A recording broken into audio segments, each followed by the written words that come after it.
If you're a number cruncher, you need to be thinking maybe not so much about the grid and supercomputing as the app.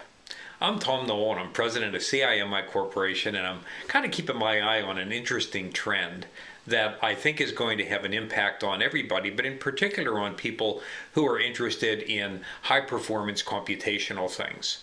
One of the changes that's started to be articulated now is that more and more of the supercomputer applications are being framed not in the form that would be consumed in the classical way as a kind of a time sharing or grid computing application, but as a simple app that really looks a lot like just grid in the cloud or supercomputer in the cloud.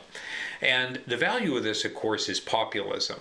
One of the things that we proved with smartphones and apps is that if you make an app out of something and make it simply consumable, people are probably going to consume more of it. And that's particularly true if you're out doing something else and you don't have a huge amount of screen real estate and a huge amount of time to navigate through classical web processes.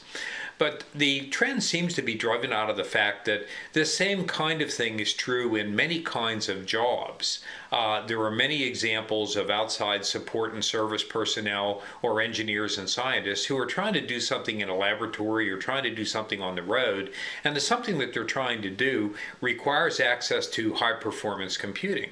Well, obviously you're not going to drag the computer out there, and you're not going to similarly have the classical kind of grid computing job setup that you would have if the person were sitting at their desk. So making things into an app makes a lot of sense.